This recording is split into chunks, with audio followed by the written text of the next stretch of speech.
कैसे हैं आप सब? स्वागत है आपका टीचिंग इंस्टीट्यूट में। बात करेंगे आज हम लोग। आज हम प्रैक्टिस सेट करेंगे। आज हमारी प्रैक्टिस सेट नंबर फर्स्ट है, यानी आज हम टेस्ट सीरीज़ जो कर रहे हैं वो आज हमारी पहली क्लास है। हम टेस्ट सीरीज़ करेंगे एमपी टेट की। एमपी टेट की एग्ज़ाम्स 2022 में होने वाली है। एमपी टेट 2022 की प्रैक्टिस सेट करेंगे हम। यहाँ पर डेली आपको क्लास मिलेगी, लेक्चर वीडियोस, लेक्चर क्लास मिलेगी, प्लस प्रैक्टिस सेट आपको डेली मिलेगी सभी सब्जेक्ट की। जो भी जितने भी टॉपिक आते हैं, 5 टॉपिक आते हैं, CDP, EVS, maths, Hindi, English, जो भी आप चूज़ किए हुए हैं सभी टॉपिक पर डिटेल में बात करेंगे, डिटेल में डिस्कस करेंगे। उसके बाद सभी के प्रैक्टिस सेट करेंगे लेक्चर क्लास के बाद। तो चलिए आज हम एमपी टेट की पहली क्लास करेंगे। आज हमारी एमपी टेट की पहली क्लास है जो 5 मार्च 2022 में आपको एमपी टेट की एग्ज़ाम्स होने वाली है, इसके लिए। आप यहाँ पर हम ऐसे क्वेश्चनों को भी यहाँ पर इंक्लूड किए गए हैं जो एमपी टेट के साथ साथ, एमपी टेट अगर आप देते हैं तो वो उनके साथ साथ हम जितने भी अभ्यर्थी रीट वाले अभ्यर्थी हैं, रीट के जितने भी तैयारी कर रहे हैं, रीट 2022 में आपकी एग्ज़ाम्स होने वाली है, रीट 2022 के लिए भी यहाँ पर हम क्वेश्चनों को इंक्लूड किए हुए हैं। तो चलिए पहला क्लास देखते हैं। पहली क्लास की पहली क्वेश्चन आज हम डिस्कस करेंगे। ऐसे क्वेश्चनों को हमने कई बार पहले भी डिस्कस करके रखे हैं, क्योंकि हमने यूपी टेट की जब प्रैक्टिस सेट करवा रहे थे, यूपी टेट की क्लास ले रहे थे, तभी हमने करवाई थी सी टेट की क्लास जब हम करवा रहे थे तब भी हमने करवाई थी। हमने रीट की भी पहले भी क्लास करवा चुके हैं। तो ऐसे क्वेश्चनों को हम पहले भी डिस्कस कर चुके हैं। इस बार जो एक रिवीजन और नए नए बच्चों के लिए प्रैक्टिस सेट हो जाएगी और पुराने बच्चों के लिए रिवीजन क्लास हो जाएगी। तो चलिए पहला क्वेश्चन देखते हैं। बुनियादी स्तर पर मातृभाषा में शिक्षा देना बेहतर है क्योंकि, यहाँ पर बेसिक लेवल पे यहाँ पर बात की गई है, जो मातृभाषा में शिक्षा देना बेहतर है। आप मातृभाषा में शिक्षा देना किसे, मातृभाषा किसे कहते हैं? टंग लैंग्वेज, यानी लोकल लैंग्वेज, जहाँ पर आप रहते हैं, जहाँ पर आपको मादरी ज़बान उर्दू में इसे बोला जाता है।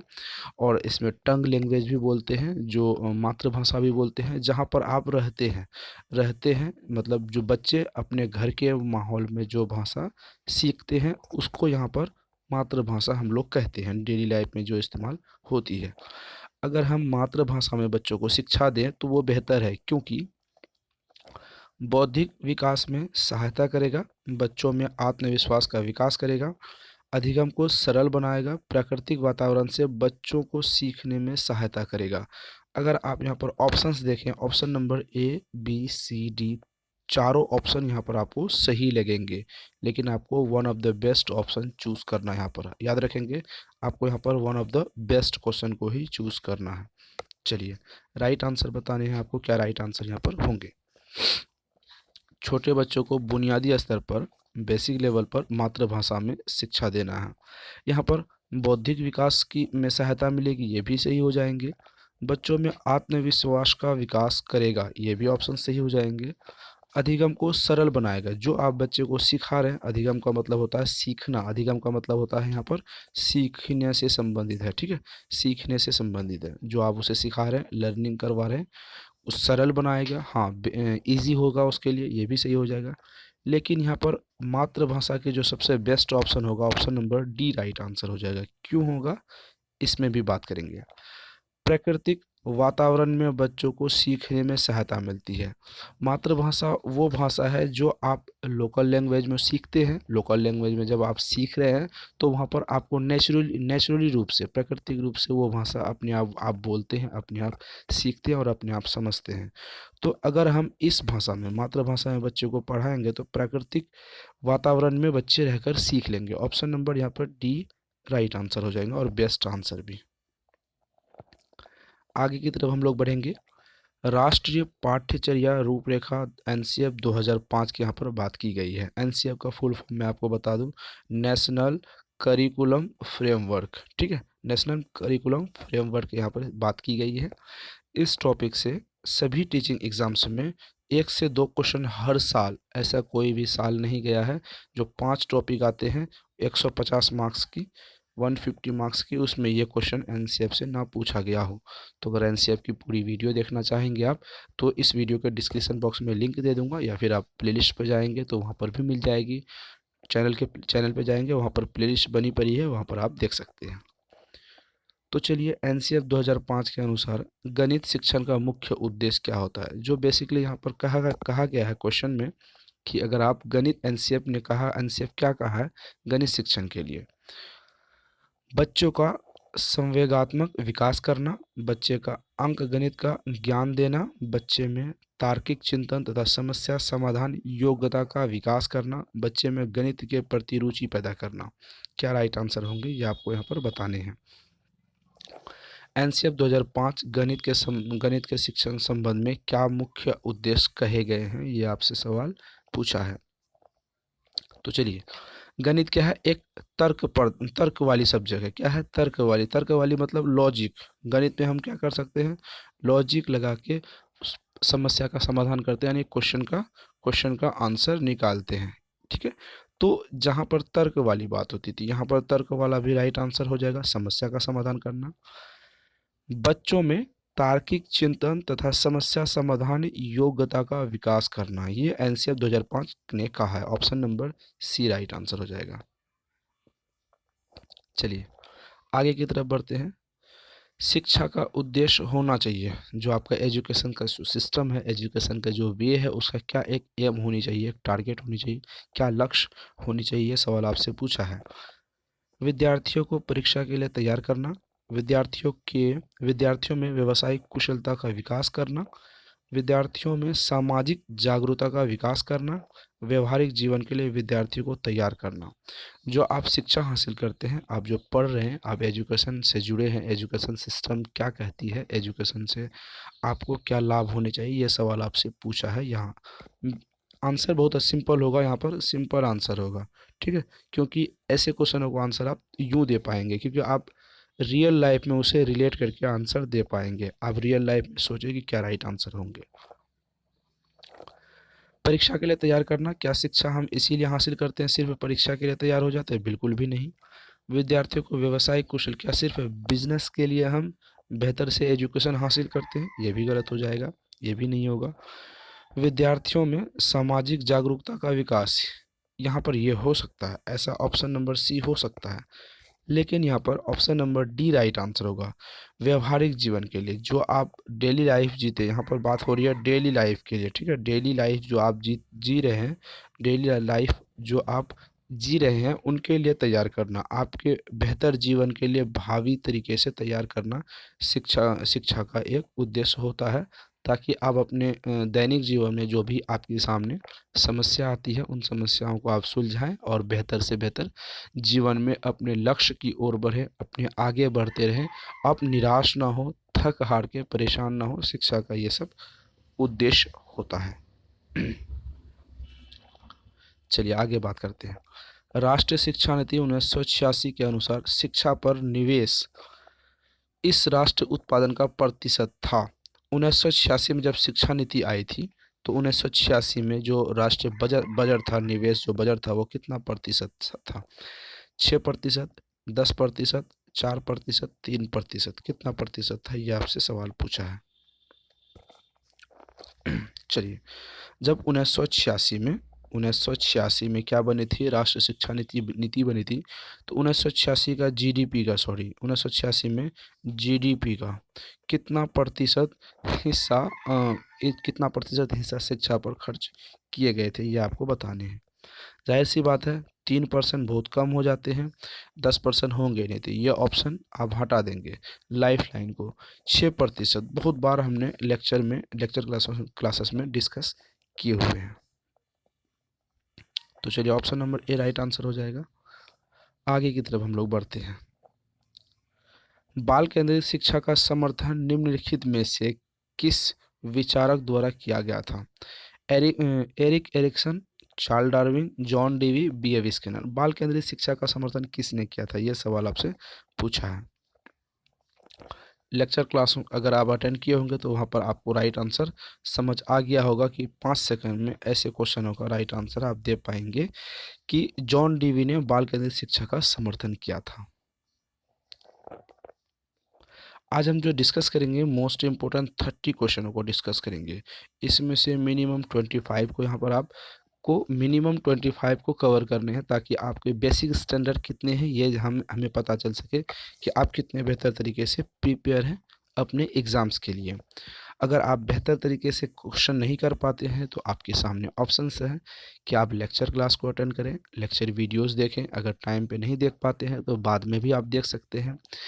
जैसे कि आप चैनल पर जाएंगे तो वहाँ पर आपको लेक्चर वीडियो की प्लेलिस्ट पड़ी होगी, वहाँ पर भी देख सकते हैं। इस वीडियो के डिस्क्रिप्शन बॉक्स में प्लेलिस्ट की लिस्ट दे दूंगा, वहाँ पर भी जाके आप देख सकते हैं, ये कर सकते हैं।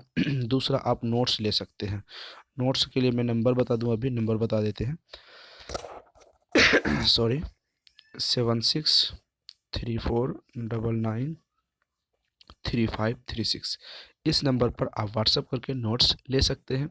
उसके बाद अगर आप ये हो जाते हैं तो आप क्या करेंगे, टेलीग्राम पर जाएंगे, वहाँ पर टीचिंग इंस्टीट्यूट को सर्च करेंगे। टेलीग्राम पर बहुत सारी हमने पीडीएफ लोड करके रखा, उस पीडीएफ को प्रैक्टिस सेट में भाग ले कर सकते हैं अपने आप। तो इन चीज़ों को करेंगे तो आपको आराम से प्रैक्टिस सेट बेहतर हो जाएंगे। चलिए क्वेश्चन की तरफ बढ़ते हैं। सॉरी, शिक्षण प्रक्रिया में निम्नलिखित में से किसका भली प्रकार ध्यान रखना चाहिए।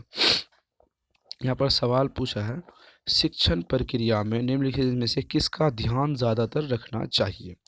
विद्यार्थियों की सक्रिय सहभागिता की, विषय वस्तु का कठिनाई स्तर की, अनुशासन और नियमित उपस्थिति की, गृह कार्य की जांच में लगन। तो किसका बेहतर होना चाहिए, ध्यान यहाँ पर रखना चाहिए, ये सवाल आपसे पूछा है। सिंपल सी बात है, विद्यार्थी आप जो पढ़ा रहे हैं, विद्यार्थी यहाँ पर सक्रिय का मतलब होता है एक्टिव। क्या होता है? एक्टिव। क्या आप जो पढ़ा रहे हैं तो बच्चे उसमें पूर्ण रूप से एक्टिव है। मतलब आप जब क्लास ले रहे हैं, क्लास में कोई लेक्चर क्लास पढ़ा रहे हैं, तो आप उधर पढ़ा रहे हैं, बच्चे यहाँ पर क्या कर रहे हैं, बदमाशी कर रहे हैं, आपके क्लास में कोई ध्यान ही नहीं दे रहे हैं, बच्चे मन लगा के पढ़ नहीं रहे हैं, तो आपको आपको यहाँ पर इस चीज़ों का ध्यान रखना चाहिए। ठीक है, ऑप्शन नंबर ए राइट आंसर हो जाएगा। आप मानिए, जब आप खुद पढ़ रहे थे, जब आप किसी क्लास को अटेंड कर रहे थे, आप अभी पढ़ रहे हैं, किसी मेरे ही क्लास को अटेंड कर रहे हैं, तो इस क्लास को अटेंड करने के लिए आपको ध्यान केंद्रित करना होगा, यानी आपको एक्टिव होना होगा। अगर आप एक्टिव नहीं है तो आपको कुछ भी समझ नहीं आने वाली है। तो इस हिसाब से तो वो बच्चे भी वही करेंगे। ऑप्शन नंबर ए राइट आंसर यहाँ पर हो जाएंगे। चलिए आगे की तरफ बढ़ते हैं। बाल केंद्रित शिक्षा के अंतर्गत क्या सम्मिलित नहीं है, मतलब यहाँ पर नेगेटिव सेंस में क्वेश्चन पूछा है। नेगेटिव सेंस वाले क्वेश्चन 3 सही हो जाते हैं, एक और ऑप्शन गलत हो जाते हैं, गलत वाले को ढूंढ के हम सही कर लेते हैं। ठीक है, गृह कार्य प्रदान करना, बालक की सृजनात्मकता को बढ़ावा देना, बालक को प्रश्न पूछने के लिए प्रेरित करना, बालक के अनुभव को प्राथमिकता प्रदान करना। क्या सही क्या सही नहीं होंगे, वो राइट आंसर बताने हैं, एक ऑप्शन गलत हो जाएंगे। चलिए राइट आंसर बताएं। तो जहाँ पर नेगेटिव है, तो नेगेटिव में 3 जब सही होंगे तो हम 3 वाले को पहले ढूंढ लेते हैं क्या क्या सही हो जाएंगे। बालक की सृजनात्मकता यानी क्रिएटिविटी। ठीक है, क्रिएटिविटी जो होती है वो आपके पॉजिटिव हो जाते हैं, तो यहाँ पर राइट आंसर हो जाएंगे क्रिएटिविटी। आपको हमने पॉजिटिव टैग वर्ड बताया था, पॉजिटिव टैग वर्ड। तो पॉजिटिव टैग वर्ड में सृजनात्मकता को बढ़ावा देना, किसी भी चीज़ को आप बढ़ावा दे सकते हैं, ये भी पॉजिटिव टैग वर्ड है। बालक को प्रश्न पूछने के लिए प्रेरित करना, ये भी तो आपके पॉजिटिव टैग वर्ड है, ये भी तो आपको पॉजिटिव टैग वर्ड है। जब आप क्लास ले रहे हैं, आपके क्लास में बालक प्रश्न पूछ रहे हैं, प्रश्न पूछेंगे तभी वे बेहतर स्टूडेंट बन पाएंगे, तो ये भी ऑप्शन सही हो जाएंगे। अनुभव को प्रदान करना, बालक के अनुभव को प्राथमिकता देना, ठीक है, ये भी आपको पॉजिटिव टैग वर्ड हो जाएंगे, तो यहाँ पर राइट आंसर हो जाएगा ऑप्शन डी सही होगा, ऑप्शन सी सही होगा, ऑप्शन बी सही हो जाएगा। तो यहाँ पर ऑप्शन नंबर क्या ए गलत हो जाएंगे, जो गलत होगा उसी को हम टिक मारते हैं कि सही मार लेते हैं, क्योंकि नेगेटिव टाइप के क्वेश्चन हैं। चलिए आगे बात करते हैं। पाठ्यक्रम होना चाहिए छात्र केंद्रित, शिक्षक केंद्रित, विद्यालय केंद्रित इनमें से कोई नहीं है, बिहार टेट में क्वेश्चन पूछा गया था। तो आपसे सवाल पूछा है कि पाठ्यक्रम होना चाहिए, पाठ्यक्रम कैसा होना चाहिए। सिंपल सा लॉजिक है। हम अभी जो जिस दौर से गुजर रहे हैं, जो एजुकेशन सिस्टम से गुजर रहे हैं, तो उस एजुकेशन सिस्टम में पाठ्यक्रम कैसा होना चाहिए। पाठ्यक्रम की अगर हम बात करें तो यहाँ पर चाइल्ड सेंट्रेड एजुकेशन होना चाहिए। ठीक है, चाइल्ड सेंट्रेड एजुकेशन हो चल रही है। क्या चल रही है? चाइल्ड सेंट्रेड एजुकेशन चल रही है, यानी बाल केंद्रित शिक्षा। तो बाल केंद्रित शिक्षा मतलब यहाँ पर हो जाएगा ऑप्शन नंबर, क्या हो जाएगा यहाँ पर ए राइट आंसर, छात्र केंद्रित शिक्षा होनी चाहिए। चलिए आगे की तरफ हम लोग बढ़ते हैं। शिक्षा को बाल केंद्रित शिक्षा माना जाता है जब बालक के व्यक्तित्व का संपूर्ण विकास होता है, बालक की मांग, रुचि, अभिवृद्धि की प्राथमिकता होती है। ऑप्शन सी देखेंगे, पाठ्यक्रम को महत्व दिया जाता है। डी देखेंगे, शिक्षक को स्वयं को महत्व देने ध्यान में रखना चाहिए। तो चलिए राइट आंसर क्या हो जाएगा, राइट आंसर पे यहाँ पर बात करेंगे।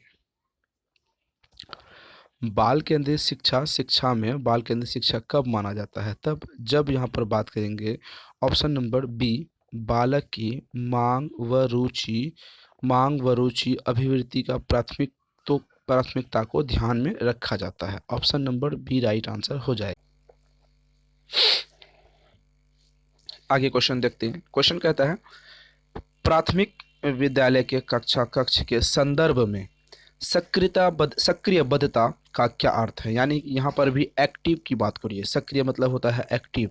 प्राथमिक विद्यालय के जो विद्यार्थी हैं, तो उनके कक्ष में जो आप क्लास ले रहे हैं, क्लास में जो विद्यार्थी होते हैं उस कक्ष में शिक्षा के दौरान, वो एक्टिव का क्या अर्थ है यहाँ पर, वो बच्चा एक्टिव होनी चाहिए। ठीक है, एक्टिव इसलिए होनी चाहिए क्योंकि बच्चे जब आप कुछ पढ़ा रहे हैं तो उसमें बच्चे को ध्यान आकर्षित होनी चाहिए। यहाँ पर ये सवाल पूछ रहा है, तो आपके ऑप्शंस देख लेते हैं। ए है, शिक्षक द्वारा दिए गए उत्तरों को नकल करना, शिक्षक का अनुकरण और नकल करना, याद करना, प्रत्यास्मरण करना और सूचना देना, जांच पड़ताल करना, प्रश्न पूछना और वाद विवाद करना। क्या अर्थ होना चाहिए? प्राथमिक विद्यालय के विद्यार्थियों के कक्ष के संदर्भ में सक्रियबद्धता का क्या अर्थ है, ये आपसे सवाल पूछा है। आपके हिसाब से क्या राइट आंसर होंगे, ये आपको यहाँ पर बताने हैं। मान लीजिए सबसे पहले कि आप एक टीचर हैं, आप टीचर होने के साथ साथ आप अपने क्लास में बच्चे को क्लास ले रहे हैं। तो आपके क्लास में जो भी बच्चे हैं वो क्या कर रहे हैं, वो बच्चे क्या कर रहे हैं, यहाँ पर ये आपसे सवाल पूछा है। तो अगर सवाल पूछा तो हमने टैग के माध्यम से यहाँ पर सवाल को बनाएंगे। हमने आपको कहा सभी टीचिंग एग्जाम्स में 150 नंबर में टैग वर्ड आते हैं। 150 मार्क्स की क्वेश्चन पूछ जाते हैं, जिसमें से 75 क्वेश्चन पैडागोजी सेक्शन से आते हैं। कैसे आते हैं? पैडागोजी सेक्शन से आते हैं। आपको हमने कहा कि पैडागोजी को कंप्लीट करने के लिए हमारे पास जो बेस्ट ऑप्शन है 50 कीवर्ड है, जिसको हम कीवर्ड मानते हैं 50 50 यानी 50 कीवर्ड मानते हैं, जिनमें से पॉजिटिव टैग वर्ड 25 हमने बताए हैं और नेगेटिव टैग वर्ड ये भी 25 हमने बताए हैं। बस इनको आप देख लेंगे। एक वीडियो हम आपको सजेस्ट करेंगे, मेरी चैनल पर पड़ी टीचिंग इंस्टीट्यूट के चैनल पर पड़ी है, वहाँ पर जाके आप देख सकते हैं।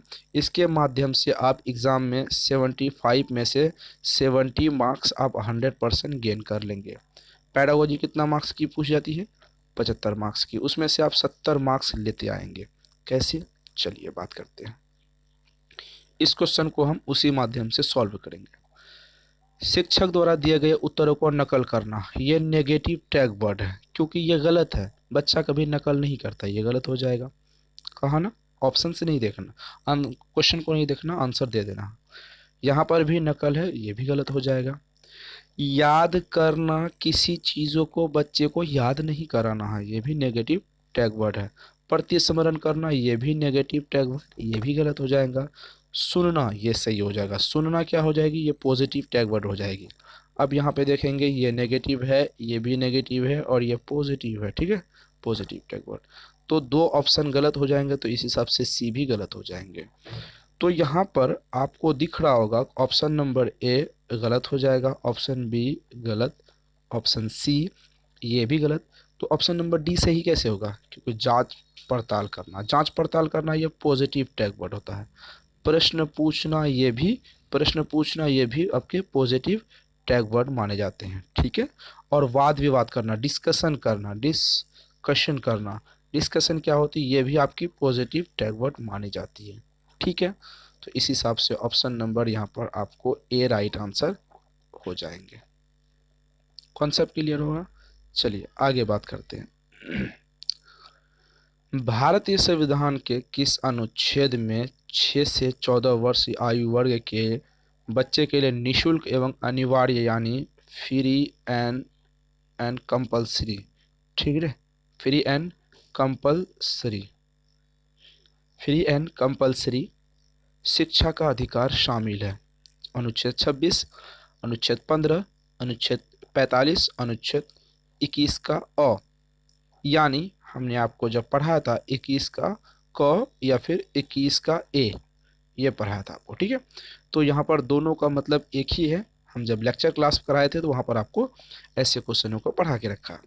तो यहाँ पर option number D right answer हो जाएगा। अनुच्छेद 21 का क कहता है 6 साल से 14 वर्ष के जितने बच्चे हैं उनको free free and compulsory free and compulsory education का अधिकार है। अगर उनके माँ बाप भी अगर उस बच्चे के माँ बाप भी यहाँ पर आपको शिक्षा नहीं देते हैं तो कहीं ना कहीं उनको भी वो भी दंडित के प्रावधान के अंतर्गत आएंगे, उन्हें भी दंडित किया जा सकता है। Option number D right answer हो जाएगा, बहुत सारे एग्जाम्स में पूछा जाता है।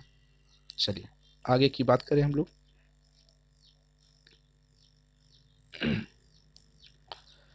राष्ट्रीय पाठ्यचर्या शिक्षा का अधिकार अधिनियम फ्रेमवर्क 2005 अपनी समझ से डैश प्राप्त करता है? मानवतावाद, व्यवहारवाद, रचनावाद, संज्ञानात्मक सिद्धांत। राइट आंसर बताइए। यहाँ पर आपको हमने कहा कि कर के सीखना, किसका? कर के सीखने पर बल देता है, ठीक है, यानी क्रिएटिविटी पर बल देता है, क्रिएटिविटी पर बल देता है। अगर इंग्लिश में आप कहें तो लर्निंग बाय डूइंग पर बल देता है, लर्निंग बाय डूइंग पर बल देता है। एनसीएफ 2005 की यहाँ पर बात की गई है। एनसीएफ 2005 यानी नेशनल करिकुलम फ्रेमवर्क, ये आपसे कभी कभी फुल फॉर्म आपसे पूछा जाता है। नेशनल करिकुलम फ्रेमवर्क आप इसे लिख लीजिए। 2005 के अनुसार क्या होगा? तो मानवतावादी नहीं होगा, व्यवहारवादी नहीं होगा, रचनावादी। अब ये हमने आपको डिस्कस किया क्रिएटिविटी क्रिएटिविटी की यहाँ पर बात की गई। क्रिएटिविटी मतलब रचनावादी, किस पर बल देता है? रचनावादी पर। Option number C right answer, क्योंकि एनसीआर 2005 हमने आपको डिटेल में आपको पढ़ा के रखा, ठीक है। आगे चलते हैं। आगे क्वेश्चन की तरफ हम लोग बढ़ेंगे। प्रगतिशील शिक्षा में बच्चों को किस तरीके से देखा जाता है? निष्क्रिय अनुकारकों के रूप में, सक्रिय अन्वेषकों के रूप में, खाली स्लेटों के रूप में, छोटे वयस्कों के रूप में। चलिए राइट आंसर बताइए, क्या राइट आंसर आपके यहाँ पर हो जाने हैं? तो सबसे पहले यहाँ पर आप देखेंगे निष्क्रिय, निष्क्रिय मतलब होता है डीएक्टिवेट, डीएक्टिवेट, ठीक है, ये गलत हो जाएगा। खाली स्लेट, ये प्रगतिशील शिक्षा प्रोग्रेसिव एजुकेशन में खाली स्लेट भी नहीं होगा। छोटे वयस्क, ये भी नहीं होगा। तो यहाँ पर ऑप्शन नंबर आएगा सक्रिय अन्वेषकों के रूप में। प्रगतिशील शिक्षा बच्चों को सक्रिय यानी एक्टिव की यहाँ पर बात हो रही है, एक्टिव की यहाँ पर बात हो रही है। Option number B right answer हो जाएंगे। चलिए आगे की तरफ हम बढ़ते हैं। निम्नलिखित में से कौन सा उदाहरण प्रगतिशील शिक्षा की प्रथा है? कौन सा ऐसा उदाहरण है जो प्रगतिशील शिक्षा के बारे में सही है?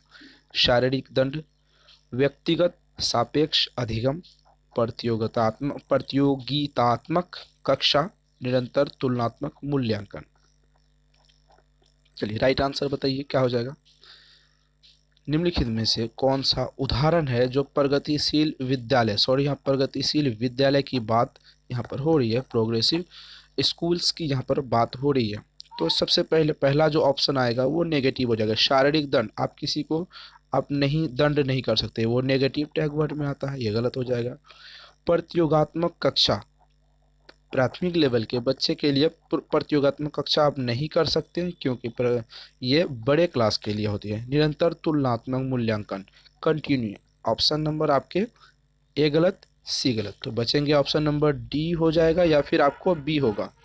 तो यहाँ पर राइट आंसर जो आपका होगा ऑप्शन नंबर बी हो जाएगा, व्यक्तिगत सापेक्ष अधिगम, option number B right answer हो जाएंगे। ठीक है, कोई दिक्कत आ रही है? नहीं, आगे बढ़ते हैं। यहाँ पर भी एनसीएफ की सवाल पूछा गया, एनसीएफ 2005 यहाँ पर भी पूछा गया, नेशनल करिकुलम फ्रेमवर्क। राष्ट्रीय पाठ्यचर्या की रूपरेखा एनसीएफ 2005 के अनुसार शिक्षक का भूमिका। आपने हमेशा विद्यार्थियों की जो भूमिका पढ़ी, यहाँ पर आपसे सवाल पूछा शिक्षक की भूमिका क्या होती है। विधानायिका की, अनुमतिपरक की, सुविधादाता की, सत्तावादी की। तो हमने आपको, जब आप हमारा लेक्चर वीडियो देखे होंगे, लेक्चर क्लास अटेंड किए होंगे और प्रैक्टिस सेट भाग लिए होंगे, जो हमने प्रैक्टिस सेट प्रीवियस ईयर के क्वेश्चन करते हैं, वहाँ पर आपको डिटेल में हमने कहा है कि जो शिक्षक जो होते हैं वे हमारे बेस्ट फ्रेंड की गिनती में आते हैं। ठीक है, शिक्षक जो होते हैं बेस्ट फ्रेंड की गिनती में आते हैं, यानी अच्छा दोस्त, पहला सबसे अच्छी बात है। शिक्षक जो होते हैं गाइडर के गिनती में आते हैं, हेल्पर के गिनती में आते हैं। ठीक है, किसकी गिनती में आते हैं? हेल्पर की गिनती में आते हैं। जो हमारे जो कॉन्सेप्ट क्लियर नहीं होते, उन कॉन्सेप्ट को बेहतर तरीके से समझा के हमारे सामने प्रस्तुत करता है, तो वो क्या हो जाएगा?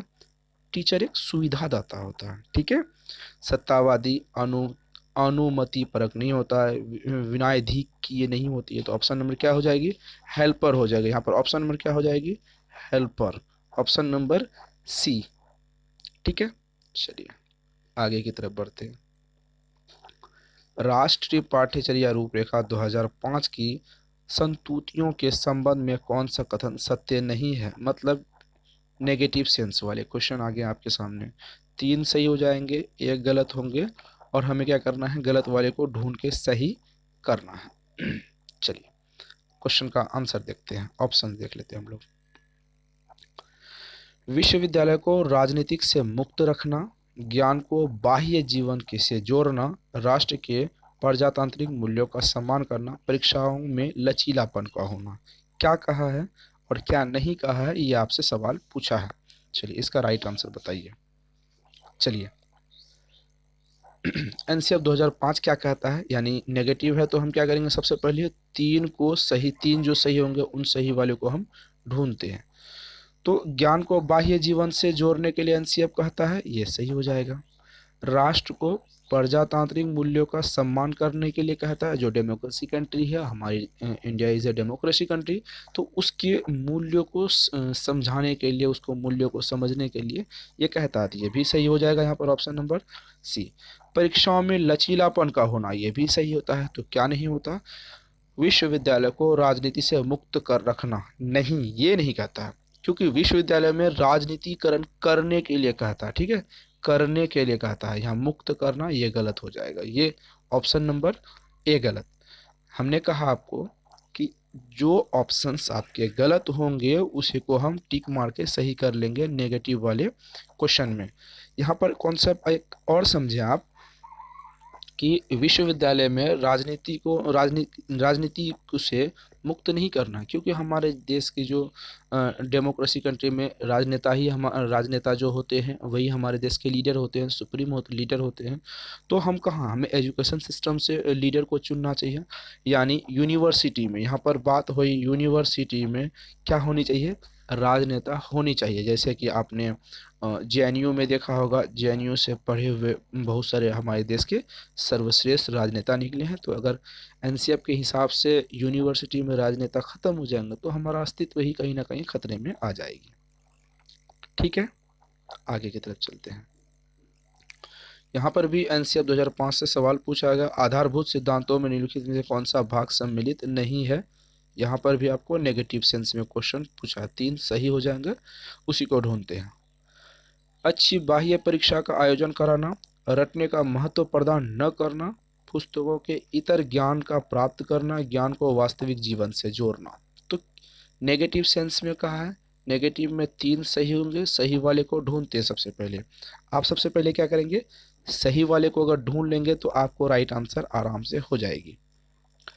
यहाँ पर रटने की महत्व को प्रदान न करना क्या कहता है, रटने के लिए नहीं कहता एनसीएफ, ये भी तो सही है, आपको रटना कोई चीज़ों की ज़रूरत नहीं है, पहला। दूसरी बात, पुरस्कारों को इतर ज्ञान का प्राप्त करना, ये भी सही हो जाएगा। ज्ञान को वास्तविक जीवन से जोड़ना, ये भी सही हो जाएगा। यहाँ पर ऑप्शन बी सी डी तीनों सही हो जाएगा। तो इस हिसाब से क्या गलत होगा, ऑप्शन नंबर ए गलत हो जाएगा। अच्छी बाह्य परीक्षा का आयोजन कराना, ये गलत हो जाएगा। जो गलत होगा उसे ही सही कर लेंगे क्योंकि नेगेटिव सेंस में क्वेश्चन पूछा गया है। चलिए आगे बात करते हैं। वर्तमान समय में शिक्षक की भूमिका है ज्ञान देने वाला, सुगमकर्ता, मित्र की, प्रबंधक की। आज के समय में जो आज के समय में एजुकेशन सिस्टम है, इसमें एक टीचर की, शिक्षक की क्या भूमिका है। चलिए इसका राइट आंसर आप बताइए, आपके हिसाब से इसका राइट आंसर क्या हो जाएगा। हमने अभी पहले कहा टीचर क्या है, एक गाइडर है। क्या है, एक गाइडर है, एक हेल्पर है। टीचर क्या है, हेल्पर है। एक फ्रेंड के सर्किल में भी आता है। तो हेल्पर मतलब होता है आपका सुगम करता। Option number B right answer हो जाएगा। चलिए आगे की तरफ बढ़ते हैं। बाल केंद्रित शिक्षा विज्ञान का अर्थ है, निम्न में से बाल केंद्रित शिक्षा का निम्न अर्थ है, बच्चों का पूर्ण रूप से स्वतंत्र रहने देना, बच्चों को केंद्र में रखना और उनका अवलोकन करना, बच्चों की आवाज़ों और उनकी प्रतिक्रिया सहभागिता को प्रमुखता देना। ऑप्शन डी है, बच्चों को शिक्षक का अनुकरण करने तथा नकल करने के लिए कहना। चलिए बाल केंद्रित शिक्षा का क्या अर्थ है आपको यहाँ पर बताने हैं, राइट आंसर बताइए। यहाँ पर जब भी बाल केंद्रित शिक्षा के बारे में पूछा जाए, बाल केंद्रित शिक्षा के बारे में पूछा जाए तो आपको क्या करना है, तो बालक के विचार, उसकी अभिव्यक्ति, उसकी समझ, उसकी थिंकिंग, उसकी रुचि को प्रेजेंट में रखना है। तो ऑप्शन नंबर यहाँ पर दिख रहा होगा आपको, ऑप्शन नंबर सी ही एक ऐसा है, बच्चों की आवाज़ों, उनकी सक्रिय सहभागिता को प्रमुखता देना, क्योंकि बच्चे के एक्टिविटी को प्रमुखता दे रहा, तो option number C right answer हो जाएगा। ठीक है, चलिए आगे की तरफ बढ़ते हैं। प्रगतिशील शिक्षा के संदर्भ में समान शिक्षा अवसर वाक्यांश का तात्पर्य है कि सभी छात्रों को समान शिक्षा प्राप्त करने के बाद अपनी क्षमता साबित करने की अनुमति दी जाए, नौकरियों में बराबर प्रतिनिधित्व प्राप्त करें, जाति, धर्म, रंग, क्षेत्र और धर्म पर ध्यान दिए बिना समान शिक्षा प्राप्त हो, प्रवेश परीक्षा के आधार पर चुने जाएं। क्या राइट आंसर होगा, आपको राइट आंसर बताने हैं। चलिए यहाँ पर सवाल आपसे पूछा है समान शिक्षा, सवाल क्या पूछा आपसे, संदर्भ में समान शिक्षा का अवसर वाक्यांश। समान शिक्षा का अवसर अगर यहाँ पर आप देख रहे होंगे तो जाति, धर्म, रंग, क्षेत्र और धर्म के स्थान के बिना समान शिक्षा दी जाए, यानी किसी की आप ना जाति पूछ रहे हैं, ना जाति के लिंग की भेदभाव कर रहे हैं, ना जाति की भेदभाव कर रहे हैं, कोई ऊंच नीच, छोटा, एसटी, एससी, ओबीसी वगैरह सब आप नहीं कर रहे हैं। समान जाति और समान धर्म, समान शिक्षा की यहाँ पर आप बात कर रहे हैं। तो इस हिसाब से आपका right answer option number C हो जाएगा। चलिए आगे की तरफ बढ़ते हैं हम लोग। बाल केंद्रित शिक्षा की आवश्यकता मुख्यतः निम्न के कारण बढ़ गई है। माता पिता के पास अपने बच्चों के लिए समय नहीं है, माता पिता कम योग्य हैं, शिक्षक की बेहतर योग्यता। चलिए आगे देखते हैं। शिक्षक संपूर्ण विकास के लिए अधिक सुसज्जित है, राइट आंसर क्या हो जाएगा। वर्तमान समय में बाल केंद्रित शिक्षा की आवश्यकता मुख्यतः निम्न में से किसके कारण बढ़ गई है, तो ऐसा तो नहीं है। ऑप्शन नंबर ए देखते हैं, माता पिता के पास अपने बच्चों के लिए समय नहीं है, ये बिल्कुल गलत हो जाएगा। माता पिता कम योग्य है, ऐसा भी नहीं है कि ऐसा नहीं है कि माता पिता कम योग्य है यानी वो पढ़े लिखे कम है, ऐसा तो बिल्कुल नहीं है। शिक्षक की बढ़ोतरी के लिए, ऐसा नहीं है कि शिक्षक को जॉब देने के लिए, बढ़ोतरी के लिए ये किया जाए, ये भी नहीं है। यहाँ सवाल ऑप्शन नंबर आपको डी सही कहेगा। ऑप्शन नंबर क्या, डी सही कहेगा। शिक्षक संपूर्ण विकास के लिए अधिक सुसज्जित है। ऑप्शन नंबर क्या हो जाएगा, डी राइट आंसर हो जाएगा। शिक्षक सभी तरीके के विकास के लिए अधिक सुसज्जित है। Option number D right answer हो जाएगा। चलिए आगे की तरफ बढ़ते हैं हम लोग। निम्नलिखित में से कौन सी प्रगतिशील शिक्षा की विशेषताएं हैं? ऐसा कौन सा शिक्षा है जिनमें प्रगतिशील शिक्षा की विशेषताएं हैं? न केवल निर्धारित पाठ्यपुस्तक पर पर आधारित होते हैं, उन पर विषय पर नम्रता ने फ्लेक्सिबिलिटी जो छात्र सीखना चाहता है। ऑप्शन सी, जीवन प्रयत्न अधिक और सामाजिक कौशल पर जोर देता है, परीक्षाओं में अच्छे अंक लाने पर जोर देता है। तो यहाँ पर आपसे सवाल पूछा है, निम्न में से कौन सी प्रगतिशील शिक्षा की विशेषताएं है? आपको यहाँ पर प्रगतिशील शिक्षा की विशेषताओं के बारे में बताने हैं। तो चलिए राइट आंसर बताइए, प्रगतिशील शिक्षा के बारे में क्या राइट आंसर हो जाएगा? न केवल, जहां पर केवल है वो नेगेटिव टैग वर्ड आ जाएगा। ऐसे ऑप्शन जहां भी दिखे वो ऑप्शन सीधे गलत हो जाएंगे, ज्यादा ऑप्शन को पढ़िएगा नहीं, ठीक है। उन विषयों को नम्यता यानी फ्लेक्सिबल सीखना चाहता है, तो ये भी गलत हो जाएंगे। चलिए यहाँ पर जीवन प्रयत्न का बात करें, जीवन प्रयत्न मतलब लाइफ, लाइफ जब तक रहेगी, जब तक आप जीवित रहेंगे, ये आपके पॉजिटिव टैग वर्ड हो जाते हैं। अधिगम सीखना और सामाजिक कौशल पर जोर देना, जब तक आप जीवित हैं तब तक आप सीख रहे हैं और सामाजिक मूल्यों पर जोर दे रहे हैं। Option number C right answer हो जाएगा। चलिए आगे की तरफ बढ़ते हैं।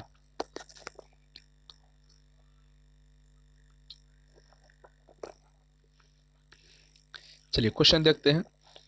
बाल केंद्रित शिक्षा में आमतौर पर निम्न शामिल होते हैं: तुरंत या मौके पर मूल्यांकन, कोई मूल्यांकन नहीं, अधिक योगात्मक मूल्यांकन, अधिक रचनात्मक मूल्यांकन। बाल केंद्रित शिक्षा की यहाँ पर बात की गई है। निम्न में से कौन सा मूल्यांकन यहाँ पर सही हो जाएगा, ये ऑप्शंस आपको पूछा है। तो जब बाल केंद्रित शिक्षा की बात आए तो यहाँ पर रचनात्मक जहाँ पर भी दिखे ऑप्शन नंबर आपको टिक कर देना, option number D right answer. बाल केंद्रित शिक्षा में बालक को जो सीखना चाहिए वह नियम अनुसार आंकना चाहिए। गतिविधियों के माध्यम से उनके परीक्षा परिणाम के अंकों से बच्चों की योग्यता, रुचि, क्षमता पिछले अनुभव के अनुसार, और देखेंगे ऑप्शन नंबर डी, बच्चे के पिछले अनुभव के आधार पे बाल केंद्रित शिक्षा के बारे में आपको यहाँ पर बताने हैं। बाल केंद्रित शिक्षा को जो महत्व अनुसार आना चाहिए। चलिए यहाँ पर बच्चों की योग्यता हमने आपको पढ़ा है, रुचि, क्षमता और पिछला अनुभव, तीनों चीज यहाँ पर आपको दिख रहा होगा। Option number C right answer हो जाएगा। देखिए पॉजिटिव टैग वर्ड है, बच्चों की योग्यता क्या है, एक पॉजिटिव टैग वर्ड है। अभिरुचि ये भी आपको पॉजिटिव टैग वर्ड है। पिछले अनुभव ये भी आपके पॉजिटिव टैग वर्ड है। तो इस हिसाब से ऑप्शन नंबर ए, बी, सी में, डी में ऑप्शन नंबर सी यहाँ पर बेस्ट राइट आंसर हो जाएंगे, ठीक है। गतिविधियों के माध्यम से ये भी सही होंगे। उनके परीक्षा परिणाम के लिए तो ये बिल्कुल ये नेगेटिव टैग वर्ड आ जाते हैं, ये गलत हो जाएंगे, ठीक है। तो लेकिन सबसे ज़्यादा ऑप्शन नंबर यहाँ पर आपको सी में मिलेगा, ठीक है। तो यहाँ पर सी राइट आंसर हो जाएगा। एक प्रगतिशील शिक्षा में शिक्षक की एक भूमिका है। शिक्षक की क्या भूमिका? अनुशासक का, प्रशिक्षक का, मार्गदर्शक का, पाठ योजना का। सही रास्ता दिखाने वाला ही शिक्षक होता है, आपको पता है, आपने बहुत बार इसे पढ़ा भी होगा। तो मार्गदर्शक क्या हो जाएगी? आपको सही रास्ता दिखाने वाला मार्गदर्शक, यानी एक हेल्पर, यहाँ पर भी एक हेल्पर की गिनती आती है एक शिक्षक की। प्रगतिशील शिक्षा में शिक्षक की भूमिका पूछा है। चलिए प्रगतिशील शिक्षा क्या है? इनमें एकत्रित परीक्षण होता है, इनमें करते हुए अधिगम लर्निंग बाय डूइंग इनसे होता है, इनमें डेटा आधारित शिक्षा होती है, इनमें मानकों पर आधारित पाठ्यक्रम होते हैं। प्रगतिशील शिक्षा के बारे में क्या सही है, यह सवाल आपसे पूछा है। लर्निंग बाय डूइंग, इसमें क्या होती है, लर्निंग बाय डूइंग जहां पर आपको दिखे लर्निंग बाय डूइंग यानी करके सीखना। क्या लर्निंग बाय डूइंग यानी करके सीखना, क्या होती है, करके सीखना, करके सीखने पर बल दिया जाता है, बल दिया जाता है, करके सीखने पर बल दिया जाता है। तो करके सीखने पर यहाँ पर क्या है, ऑप्शन नंबर आपको बी में मिल जाएगा, लर्निंग बाय डूइंग के आधार पे option number B right answer हो जाएंगे। ठीक है, चलिए आगे की तरफ बढ़ते हैं हम लोग। विद्यार्थी स्वायत्ता किसी विशेषता है, विद्यार्थी स्वायत्ता किसी विशेषता है, औपचारिक शिक्षा, पारंपरिक शिक्षा, प्रगतिशील शिक्षा, समावेशी शिक्षा। चलिए, विद्यार्थी स्वायत्ता किसकी विशेषता है, तो राइट आंसर होगा ऑप्शन नंबर सी, प्रगतिशील शिक्षा। Option number C right answer हो जाएगा प्रगतिशील शिक्षा।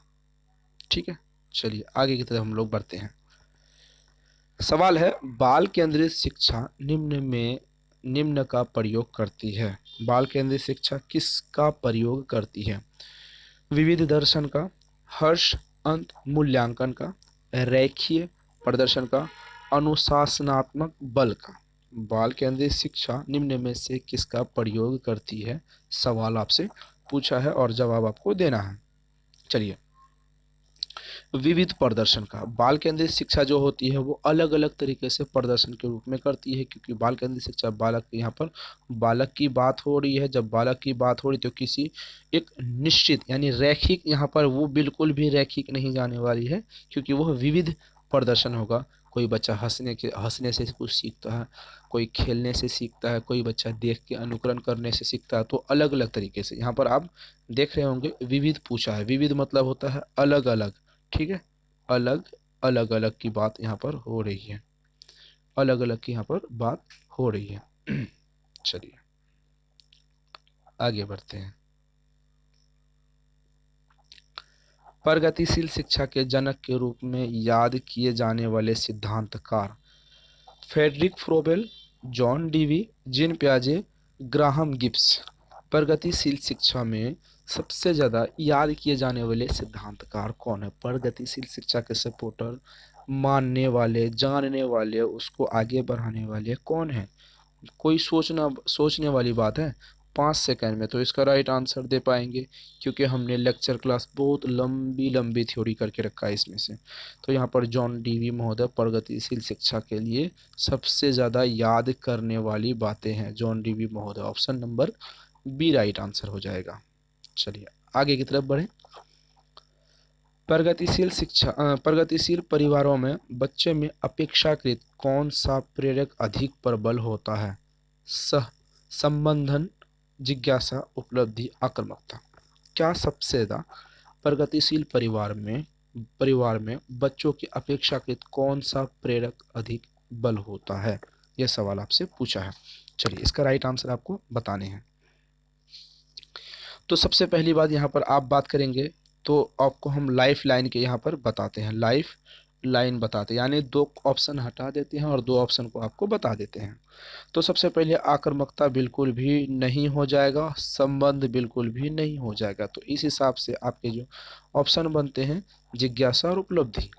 जिज्ञासा क्यूरियोसिटी यहाँ पर बात हो रही है, क्यूरियोसिटी, उपलब्धि मतलब अचीवमेंट की बात हो रही है, अचीवमेंट की यहाँ पर बात हो रही है। तो प्रगतिशील शिक्षा जो है उसका जो एक मूल अपेक्षाकृत जो प्रेरक माने जाते हैं, वो ऑप्शन नंबर यहाँ पर सी राइट आंसर हो जाएंगे, उपलब्धि। प्रगतिशील शिक्षा एक उपलब्धि की ओर बढ़ती है। तो चलिए ये थे आज के हमारे लास्ट क्वेश्चन। हमने आज इम्पोर्टेंट 30 क्वेश्चन किए, मिनिमम 25 यहाँ पर इसको आपको कवर करके बताने हैं कि आपको कितने बेहतर हुए हैं। आपको यहाँ पर एमपी टेट के लिए MP TET, REET, MP TET, REET and super TET. Super TET के लिए आपको क्लास मिल रही है। तीनों के लिए हमने नोट्स तैयार करके रखे हैं, बेस्ट ऑफ नोट्स नए सिलेबस के अकॉर्डिंग। तो आप नोट्स के लिए नंबर ले सकते हैं। मैं नंबर अभी यहाँ पर आपको नंबर बता दूंगा। नंबर 7634993536 नंबर पर व्हाट्सएप करके आप कंप्लीट नोट्स ले सकते हैं। हमने अभी सीडीपी का जो प्रैक्टिस सेट किया, सीडीपी का प्रैक्टिस सेट किया, उसके बाद जितने भी टॉपिक आते हैं maths, Hindi, English, SST, EVS, सभी के हम टॉपिक वाइज कवर करेंगे। तो आपको टीचिंग इंस्टीट्यूट को सब्सक्राइब कर लेनी है, बेल आइकन को प्रेस करके वीडियो को लाइक एंड शेयर जरूर करना। फिर मिलते हैं अगले वीडियो में। Thank you.